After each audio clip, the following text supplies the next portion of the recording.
The Birth of Tragedy was Nietzsche's first book and contains his views on Greek tragedies and art more broadly. He began writing this book as the Franco-Prussian War broke out, but soon found himself at the front as a hospital attendant and contracted an illness. When the war was reaching its close and he had enough strength back to write again, he concluded the work. Interestingly, as his philosophy changed throughout his life, he ended up distancing himself from this work, saying, quote, "To say it once more, today I find it an impossible book. I consider it badly written, ponderous, embarrassing, image-mad and image-confused, sentimental, in places saccharine to the point of effeminacy, uneven in tempo, without the will to logical cleanliness, very convinced and therefore disdainful of proof, mistrustful even of the propriety of proof, a book for initiates, music for those dedicated to music, those who are closely related to begin with on the basis of common and rare aesthetic experiences, music meant as a sign of recognition for those relatives in artibus, an arrogant and rhapsodic book that sought to exclude right from the beginning the profanum vulgus of educated even more than the mass or folk." End quote. However, that does not mean that there's nothing that we can learn from this book, and that is why I'm making this video. Let's begin.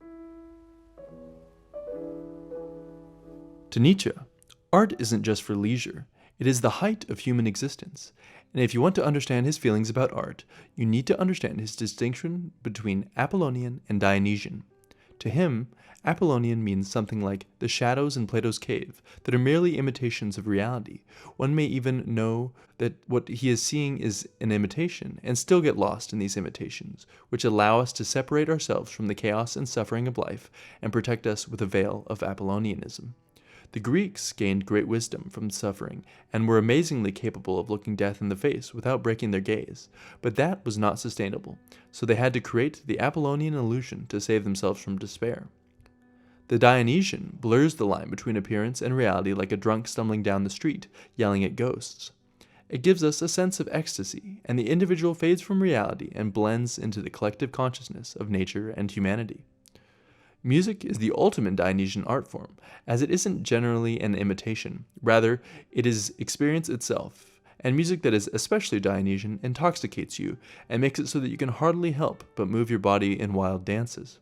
Apollonian art is more about appearance and imitation, so a painting would be a good example of Apollonian art because it imitates whatever the subject of the painting is.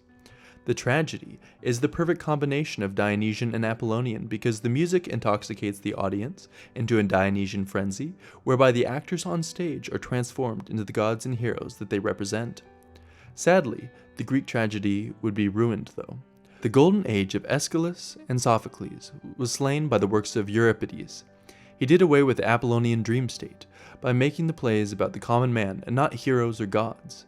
He also dumbed down tragedy with the addition of the prologue, which eliminated the need for the audience to think for themselves, draw their own conclusions, or understand the subtext nearly as well as they once had. Nietzsche also believed that Socrates planted seeds that led to the death of great art.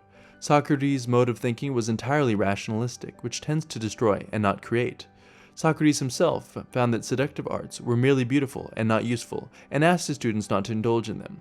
To Nietzsche, Socrates' search for truth developed over centuries and sucked the soul out of humanity with its coldly rationalist views.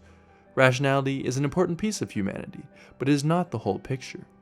Irrationality also makes us human in ways such as through love, or when we dance wildly with friends for no reason. Thankfully, there is still hope yet for our well-balanced Apollonian and Dionysian tragedy, though. Nietzsche thought that the savior of tragedy would end up being Richard Wagner. Wagner was the composer who most perfectly embodied Schopenhauer's belief that music is the will itself and not representation. It is coming from a realm outside of space and time, and that's why great music resonates universally. Music gives us the most direct contact with the Dionysian and makes the Apollonian symbols come to life in the actors on stage. Therefore, music gives birth to tragedy. We need tragedy again to show us how a hero takes the burdens of the world on his shoulders and takes us out of the world of abstraction.